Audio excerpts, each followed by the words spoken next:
What up, world? It's Festive Reverb, back in the studio with the Korg SQ-64. This isn't a new sequencer, it's been out for a couple years now, but this is a great polyphonic 4-track hardware sequencer. So I've been using this SQ-64 for a while. It serves as a nice brain or just nice hub in my studio to interface a modular setup with a couple of other synths, particularly Vocas and this Roland J6. And also with it having USB MIDI, it fully integrates with either your DAW or your mobile device, like I kind of got set up right here with the iPad. And what's even more cool about this SQ-64, right here, right now, you can get this amazing 4-track polyphonic sequencer for just $199. Back when this came out a couple years ago, I paid full price. I don't really regret it, but for $199, I'm actually thinking about buying another one to sort of double up my sequencing power, go from 4 tracks to 8 tracks. I don't know.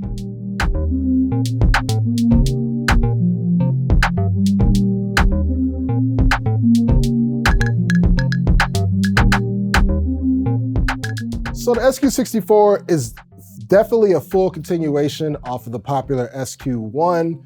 If you have an MS-20 or if you just do modular, you probably are familiar with the SQ-1, but this has 4 tracks, 3 polyphonic tracks, and 1 track dedicated for just drum sequencing. I'll get to that in a minute. And the 64 actually stands for 64 steps. So on all of these tracks, you can go right up to 64 steps, or you could set individual step lengths for each track. So like I mentioned, you have 3 tracks for polyphonic sequencing. You could take advantage of the CV and gate outputs for each of those 3 tracks, or you could use the USB MIDI for those poly tracks, or use the TRS mini MIDI outputs. There's 2 on here.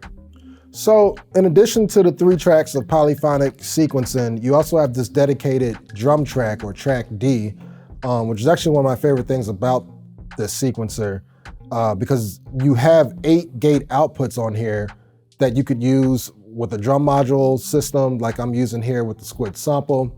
But you could also use that to trigger other things in the modular realm. It doesn't have to be drums.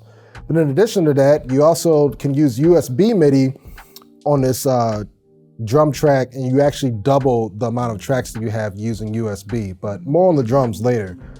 So starting with the polyphonic tracks, this is what I use to just get an idea going really quickly.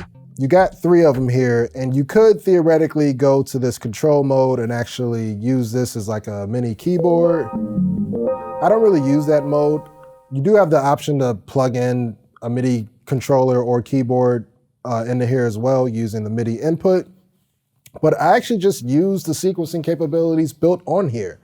It's got a long list of scales, and within those scales, you can start placing notes on however long of a sequence you want. You can go all the way down to 1 step or all the way to 64 steps per track. So let's just do this 16 steps here. Once you start actually setting notes per step, once you set a scale, then those will be the actual notes that are available. And again, this is polyphonic, so if you were using like a polyphonic synth or whatever, you can set chords per step as well. And you could do inversions of those chords. And what's really cool is, of course, once you have a sequence set per track, you can easily transpose that. But it doesn't stop there. One of my favorite features about this sequencer is this fill function. So on every track, this works really well on the drum track, but it works for every track.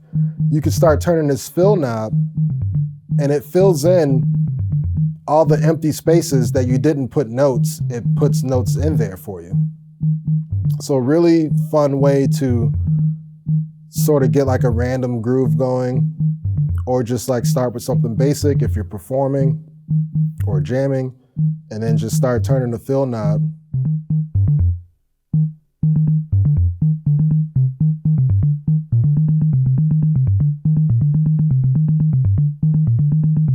But the randomization options doesn't stop with this fill knob. You could actually go on a per track basis and hold shift and hit random, and now it's going to play back the notes that you set randomly. It's also got stochastic, which is another form of randomization. It's got bounce playback, so it plays back forward and then backwards, forwards, and then backwards, and reverse. So all of your basic sequencer tricks that you're used to seeing, especially if you use modular and you're used to a lot of modular sequencers, they're all in here. So now I got this monophonic bass line going on track A. Let's actually use the next track to build some chords and show how the chord sequencing works. So to lay down a chord, you have to use the keyboard mode, the same mode that I said I don't really use that much, but it's really handy. To get to keyboard mode, all you need to do is hit pitch and whatever track you want. And here's your little keyboard here. And what's really cool about this keyboard mode, if you're not a great key player like myself, it illuminates all of the notes of the scale, of whatever scale that you're on.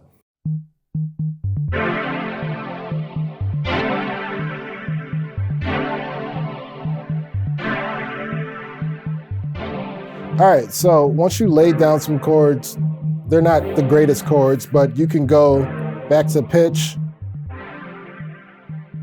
change the notes now that you just laid out here. And if you turn this knob, it actually keeps the same intervals.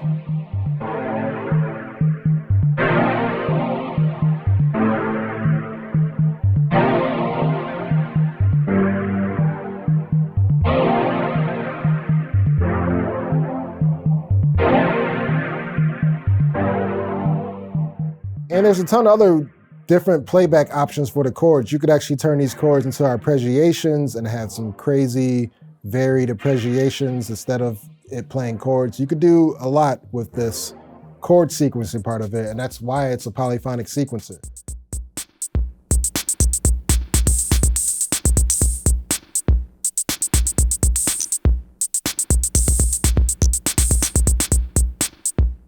So when you actually hold down the D track, this is a visual representation of your drum track. And like I was saying earlier, you have 8 gate outputs. Those 8 outputs refer to these tracks right here, 1 through 8. And if you're using USB MIDI or regular MIDI, you could expand that to 16. So I'm using about 5 of these gates to go to the squid sample over here. And if you actually hold shift while you're on the D track, you could actually mute and unmute these tracks. So let's actually just mute the kick, and we can mute other tracks. Let's bring in this kick here. And that's all laid out right here. So what's really cool is that now you can make your drum track however many steps you want to. So here's our snare here, and here's like some hi-hat stuff that I made. So let's lay that down live.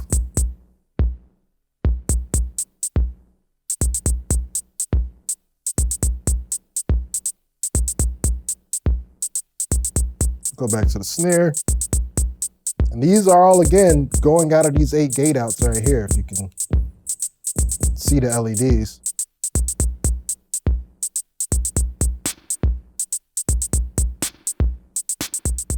So now, I was talking about earlier this fill knob. The fill knob works on all the tracks, filling in notes that weren't already laid out. But it is really, really fun to use on a drum track because you can do drum fills by just turning this knob. Check it out.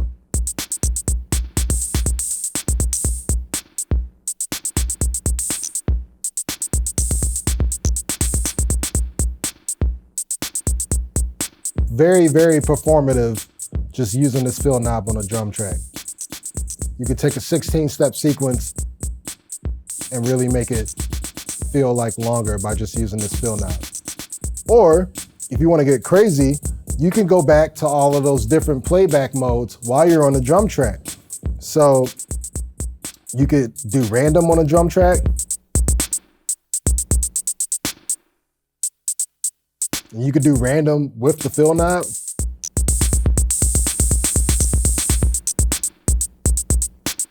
You could do the stochastic mode again, same difference. And then you could do that while the same sequence that you laid down is still playing. So that's like the basic rundown of the SQ-64 mixed with a few of my favorite things about it. This thing is a really expressive sequencer. I love using it live, particularly this drum track. I like to use this when I'm doing live sets with the Squid sample. I use the drum track to actually do all my drum sequencing on the Squid sample and do all the fills and whatnot and just different random playback modes. It can do a lot, as you can see, and it's really fun to get this integrated with not just the modular, but your other hardware synths. And if you want to read up a little bit more about this SQ-64, other Korg sequencers, or just all things about electronic music production, definitely check it out at Reverb News. You can find us at the link below. Well, that's all I got for y'all today. I'm Fest Grandiose, signing off of Reverb. As always, stay safe and keep creating. Peace.